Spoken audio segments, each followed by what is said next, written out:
We're always smiling.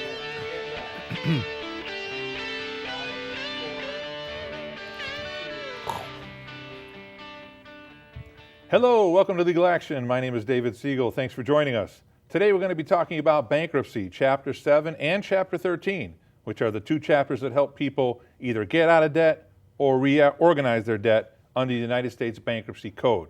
Joining me as always is my co-host, Jesse Barrientos. Jesse, how are you today? I'm doing fantastic, Dave. How about you? Hey, you look like $1 million.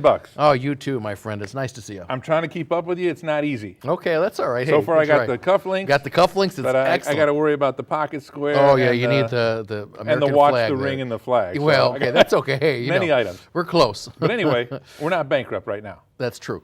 And a lot of people, unfortunately, are going through tough times in this country, whether it's credit cards, medical bills, houses that went into foreclosure, vehicles that they couldn't afford, divorce, job loss, illness. There's so many things, but for the grace of God go I, That's right. that can bring us down and put us into trouble. But the good news is the government has procedures and methods in place to help those who are honest debtors who need a fresh start or who want to keep property and reorganize and pay. So let's talk about that, Jesse. What is Chapter 7 bankruptcy in a nutshell? Well, in a nutshell, Chapter 7 is a fresh start. So provided you're eligible for it, what happens is all of your debt gets wiped away. And so it gets you from under that enormous pressure. It is pressure. You know, there's a lot of people that come in and they're robbing Peter to pay Paul. They're doing balance transfers back and forth, one credit card to another credit card and everything else. And, you know, it's difficult, especially if you don't make enough. You've got activities for your kid. You got to take care of things. And a lot of times people, they'll just pay the minimum balance due on their credit card, and that's never, if you pay the minimum balance, that's never going to get you anywhere. Although I believe if you pay double the balance and stop using your credit card, you should be able to pay it off in 3 years.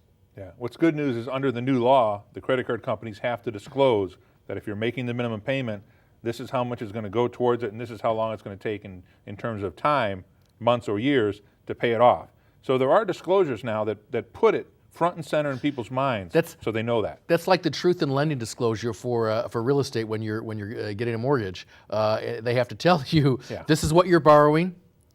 This is how much you're paying for what you're borrowing if you pay it back during the 30-year term or whatever else. It's also like the calorie count on a Big Mac or on a Twinkie.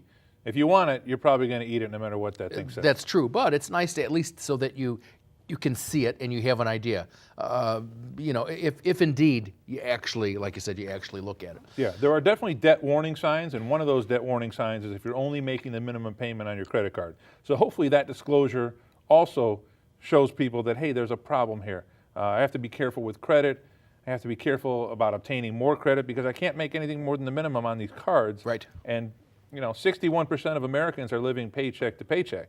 So if something were to happen with their job, either time off, layoff, furlough, whatever it might be, it's going to be impossible to pay that credit card debt. That's correct. And like you said, I mean, for all those reasons, all the other reasons you mentioned too, why people get into trouble, you know, it's not just, okay, hey, you don't know how to manage money, although that also may be the reason too, when you do something like that. You know, when would somebody be ripe to file a Chapter 7? Well, Chapter 7 is perfect for someone who is struggling with mostly unsecured debt, credit cards, medical bills, personal loans, past due utilities.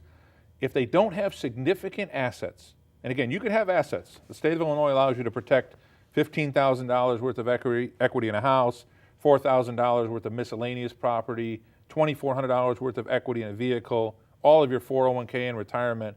So you can keep property in a Chapter 7. Well, let me ask you on the side of that, how about things, what if I have a workers' comp case, or what if I have a lawsuit against somebody, be it personal injury or something else? Well, workers' comp, if you're hurt at the job and you don't have a claim against a manufacturer of a forklift or some kind of equipment. So a third-party claim. Right. If you don't have a third-party claim, then 100% of your workers' compensation benefits and settlement are protected under Illinois law and under the bankruptcy law vis-a-vis. So if I end up getting $500,000 as a result of my workers' comp claim, that's all mine and whatever payments I get. It is 100% yours. So you can still get out of debt and keep that workers' keep comp because it's a protected asset under the state of Illinois. As for an injury case, let me tell you this, you're able to protect up to $15,000 worth of equity. So if you have a major personal injury, Right. you're only going to be able to protect a certain portion of it. But for a lot of injuries or soft tissue, that amount never exceeds the $15,000. And so might as well just go ahead and get your debt, which is totaling much more than that, out of the way. So if you have somebody, okay, so we're talking about the third-party claim, workers' comp, which is the exclusive remedy for being injured on the job. So that's protected. Again, you said all of your retirement. What if I have a substantial amount of? What if I have over $1 million in retirement? Well, all of your retirement should be protected, provided it's either an IRA, 401k, or other ERISA qualified pension or profit sharing through your employer. The exception would be a naked retirement account. So money that you put into either Fidelity or Vanguard or a bank that's not qualified. If it's just money that you're using like a day trader and you're calling it your retirement, that is not protected Okay, so money. it's got to be an actual retirement account. Correct. Okay. What are the pre-filing requirements? You mentioned some of them. Pre-filing requirements, there's 3 big ones. The first is you must submit to a credit counseling session. And what is that like? That's a 1-hour session that could be done over the telephone or on the computer. The cost going right now is about $15. It really is a complete waste of time. However, it's a requirement that must be completed. It's a hoop you got to jump through. Absolutely. Before you file.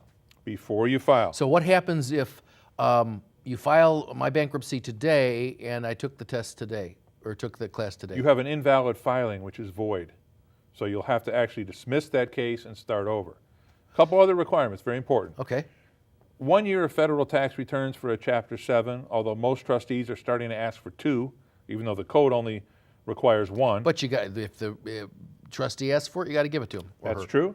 And then 2 months worth of pay advices or proof of income, whether it be from a job, unemployment, workers' comp, Social Security, Well, disability. Dave, I'm a landscaper, and so I really don't have payment advices, and I'm also a nanny, and I take care of kids. So there's a lot of vocations like that where you don't necessarily have payment advices. What happens in a situation like that? Your attorney can prepare a statement which says just what you said. I don't receive pay advices. I'm paid in cash, or I'm paid in barter, whatever it might be.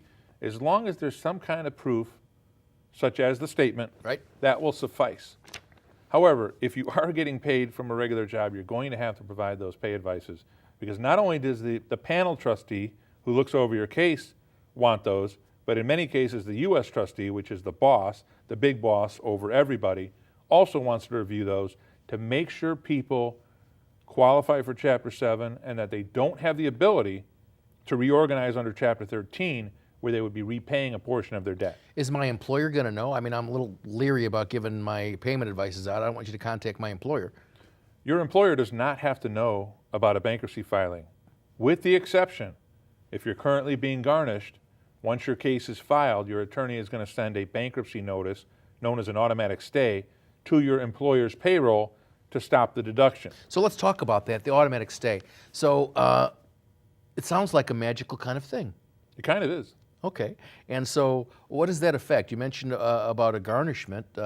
So what if I have some judgments against me? What if I have some pending litigation? Great thing about an automatic stay is it stops just about everybody in their tracks. There are some exceptions, child support, criminal proceedings, things like that. But any kind of wage garnishment, any kind of citation to discover assets, any kind of court appearance that's an effort to collect a debt is going to be stayed upon the filing of a Chapter 7. And certain things, like you said, criminal stuff. How about my tickets? I might have gotten a couple of parking tickets and maybe some tollway violations and maybe a speeding ticket. Is that going to take care of that stuff? That's not criminal. No, the Chapter 7 stay will technically not apply to moving violations and things like that. You would think it would, but the judges just don't adhere to the bankruptcy laws. They feel that they have an exception, and it's kind of a gray area, so we advise clients to plan on paying your moving violations, handle your criminal matters. Okay. because the bankruptcy stay is not going to protect you. What happens if a creditor doesn't follow I get these calls all the time, right? Where actually, I get them on my office number where, or my cell phone where it says, we're looking for this person. And I tried to block the calls, but they still call and it's, we filed a criminal complaint against somebody and, they give the name and call the office. And so what happens after the stay if they continue to harass me that way? Well, the most important thing is to get notice to that person, whether it's the official notice, which comes from the court, or whether it's your own automatic stay, which you create with the case number and the date of So your filing. attorney can send that, and Yes. that's just as good. Yes, if you get that to them and they continue to contact your client, then you can go back into court on a rule to show cause and try and sanction them for violation of the automatic stay. And then once the case is over, if they keep continuing, then it's a violation of the discharge injunction. So you got a couple different ways. You can either stop them during the case or stop them after the case, but hopefully they stop on their own because your client basically doesn't want to be harassed despite the fact that there's a remedy. Right. So what type of debts are eliminated then? We obviously the ones that we talked about that aren't. It's probably better to talk about the ones that don't get eliminated. Student loans, recent taxes, parking tickets, child support, alimony, maintenance, debts for DUI where you hurt somebody, criminal restitution. These are the debts that are going to survive. Fraudulent debts, if you took out money under fraud or false pretenses, that debt won't go away. But the overwhelming majority of debts, Jesse, that people have are medical bills, credit cards, personal loans, payday loans. Attorney's fees sometimes, depending on how litigious they are and what kind of problems they've had over the years. But overwhelmingly, a nice fresh start, eliminating a lot of unnecessary debt that people don't need to carry forward for the rest of their life. I'm kind of nervous. Am I going to have to go to court for this? Oh, you're not nervous. You do have to go to court. Not really court. You'll have to go to a meeting of creditors. What exactly is that? It's under Section 341 of the Bankruptcy Code, which mandates that the debtor, the person filing, appear before a Chapter 7 trustee to be examined under oath with regard to their income, expenses, assets, and liabilities. Well, how long does it? So I'm filing a petition, presumably here, right, for bankruptcy. You are filing a petition, which is about a 65-page document. Well, doesn't it have all that information in there? It has all that information. Isn't it signed under penalty of perjury? It is signed under penalty of perjury. So what do you need to? Why do I need them to go in and? They want to get you face to face. They want to get you sworn in. They want to get it recorded. They want to make sure that those for filing for bankruptcy protection are in fact those individuals and that you didn't use somebody else's social and run up debt. And they want to make sure that you don't commit perjury. And if you do, there is a significant area entitled bankruptcy crimes where you can actually be locked up for fraud. So when I go, they want to make sure I am me, so I need to bring identification, or That's what right. do I need to bring? You have to bring your Social Security card or evidence of your Social Security number, as well as a government-issued ID. So what other evidence would there be in my social if I don't have, I mean, heck, wow, I probably got one when I was a kid. Some trustees will take a tax return or a tax transcript, Okay. some type of benefit statement, maybe a prior tax return. But most people can get their Social Security card or the equivalent of it by going to the Social Security Administration office in Chicago and in many of the suburbs. Okay. And so you said it's recorded. Now, I know that the folks at home are probably not going to believe this, but the last time I did one of those, a meeting of creditors, it's actually a cassette recorder. Hopefully, yeah. Yeah, I think it's still a cassette recorder for some Right. of the trustees. Some it's of them just easy. Some of them are doing electronic. Some are doing electronic, and in some counties they just record it and they don't transcribe it. Okay, so you have all that going on. Does it get saved for any particular amount of time? I think the U.S. Trustee's Office definitely saves these recordings. I'm not sure exactly how long. They usually have 1 year to come back in and reopen a case. Okay. Or to vacate a discharge if they find out something. So I think 1 year is about the time frame where the U.S. Trustee's Office wants to preserve all documentation. And after that, I think it's a little bit lessened. How long does this meeting of creditors take? The actual meeting, if you have a simple case, will be 5 minutes or so. Oh. You may wait for a half hour or an hour to have your case called. But plan on being there for an hour or two, even though your meeting might only be 5 to 10 minutes. So it's just the trustee, my attorney, and I, nobody else, none of my creditors are going to be there? Well, your creditors do have an opportunity to appear. However, most creditors understand that a Chapter 7 case is not going to produce any assets or any distribution. So in those cases, they feel it's not necessary. The trustee is going to do his or her job. And if there is an asset discovered, a notice of an asset will go out and creditors will have an opportunity to file what's known as a proof of claim to be part of the payout. After they discover whatever that is. After they discover it, collect it, liquidate it, and leave something for the creditors. What kind of property, or can I keep anything when I file a Chapter 7 bankruptcy? I mean, Yes. you mentioned some things like my retirement, the proceeds from workers' comp, and up to $15,000 of a personal injury claim. Other than those things, what about my house? I mean, man, it's a bummer. I mean, that's the only thing I've been able to keep, level and paid. I mean, I'm not behind on that. So do I have to leave my house? Well, the house is important. We have to make sure that the value of the home is accurate. And then we're going to subtract from that value the amount of indebtedness. So if the first mortgage, second mortgage, any kind of judgment liens, IRS liens, that has to be subtracted out of there to determine what your actual equity is. Now recall, you can keep $15,000 worth of equity in a homestead. If it's a joint case, husband and wife, you can keep $30,000. What if it's not? What if I'm the only one that's filing, but my wife is on the title? Well, that's even better because your wife is entitled to 50% of the equity in that case because she has a marital interest in that property. So you can actually keep a lot of property and still go through the bankruptcy process. But you want to make sure that you're not exceeding the Illinois exemption amounts, because if you get an aggressive trustee, that trustee is going to market the property and try and get something for the creditors, and you will be displaced. But there's some other considerations like, there's expenses involved for the trustee, isn't there? There are, especially with real estate. You're looking at a 5 or 6% realtor commission. You're talking about title expenses. You're talking about other expenses related to the sale of the property. And then you have to factor in the tax too.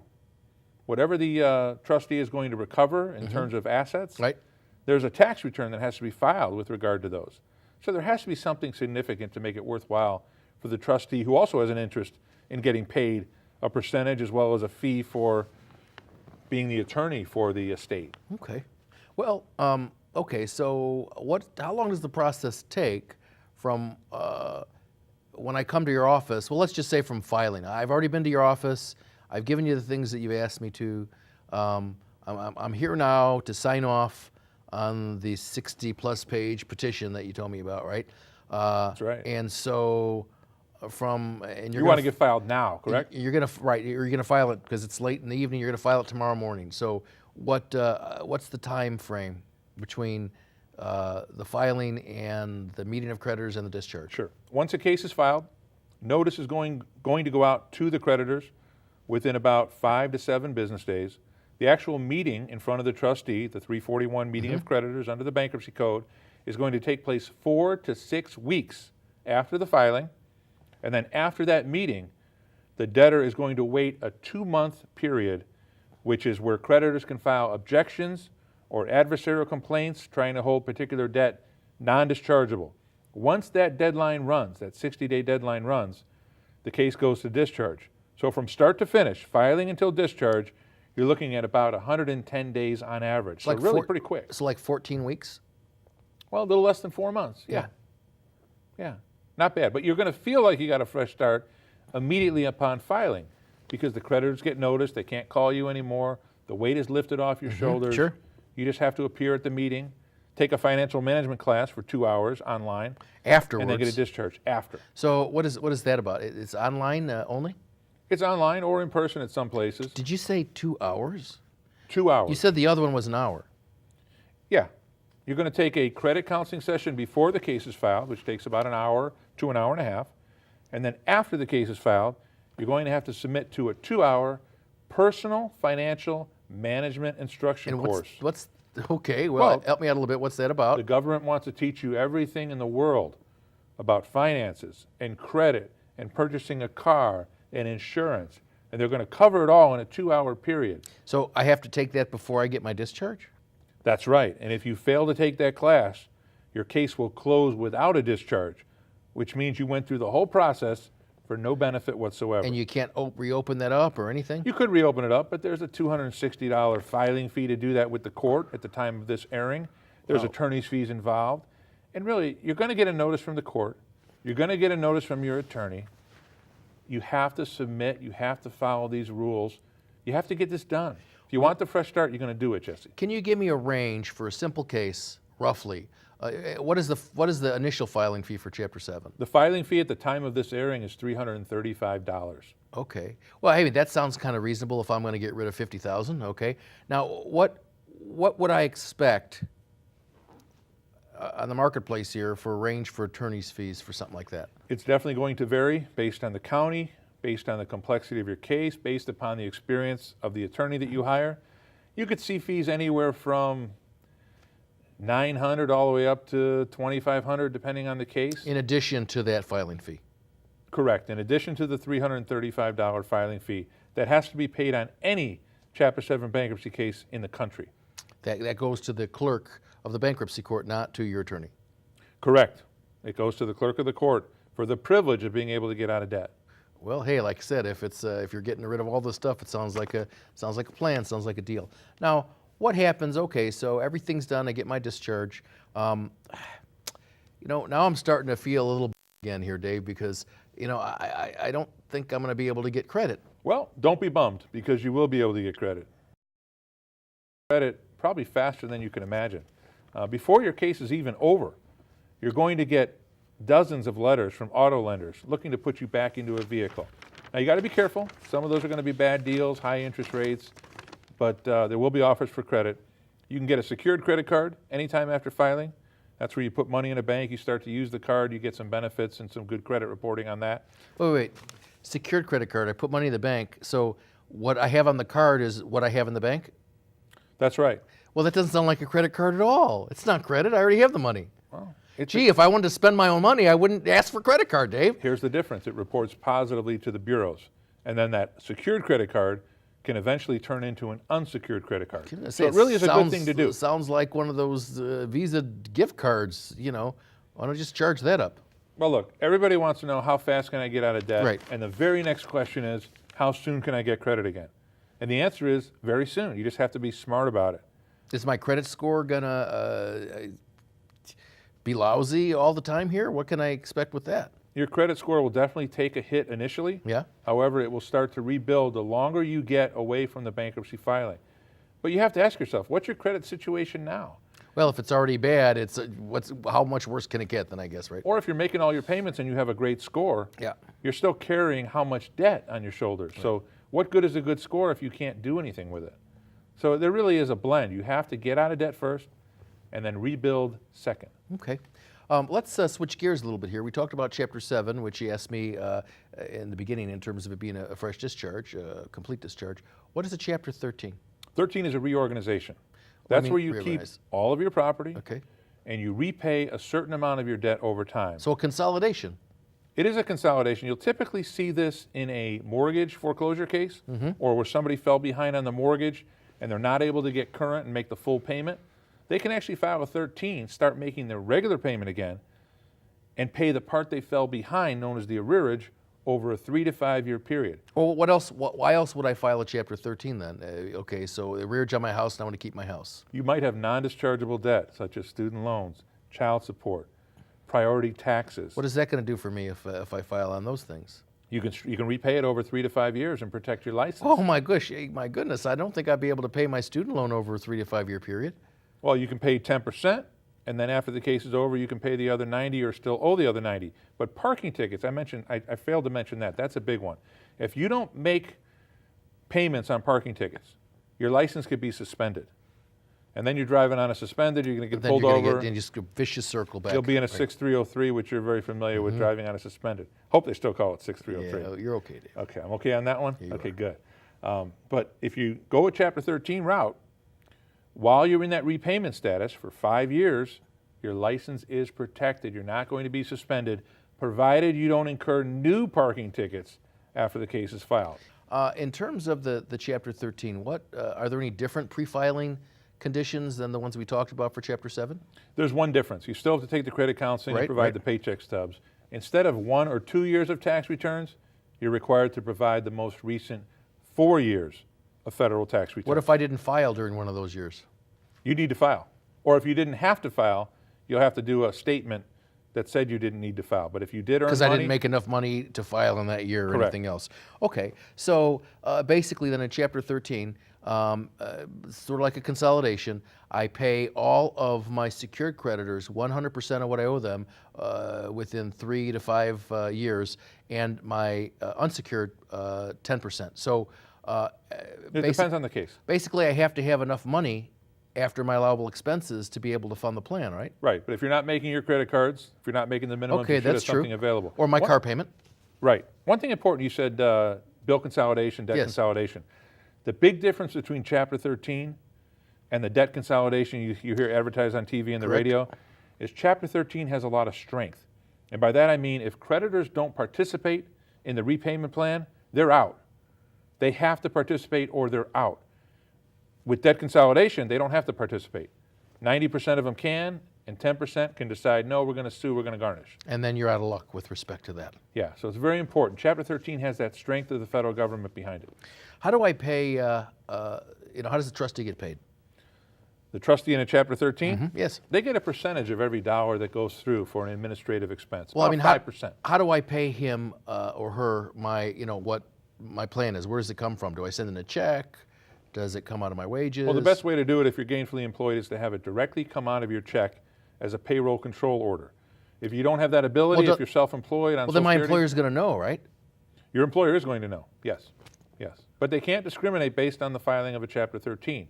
You have every legal right to file a 13, and the bankruptcy code says you cannot be discriminated. So if they fire you because of a bankruptcy, you got a separate lawsuit now. Is that lawsuit going to be protected? Do I have to pay that back into the... The lawsuit's protected. In all my years of doing this, I have not had any client discriminated against, thankfully, based upon the fact that they availed themselves of their federal right to file a Chapter 13 or a 7.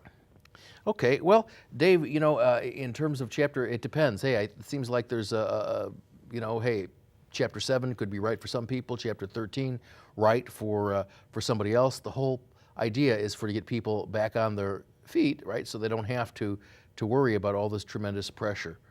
Right. The best thing to do is just meet with an attorney who's experienced in bankruptcy. Don't go to somebody who does a bankruptcy every once in a while. Go to someone who does it day in and day out. It's become a boutique niche industry, so it's very particular. The laws are crafted in a certain way. There's a lot of time frames and potholes that you can fall into if you don't know what you're doing. Talk with the attorney and be 100% honest with regard to your assets.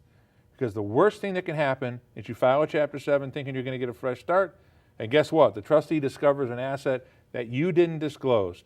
So not only are you going to lose that asset, but you might be subject to a bankruptcy crime.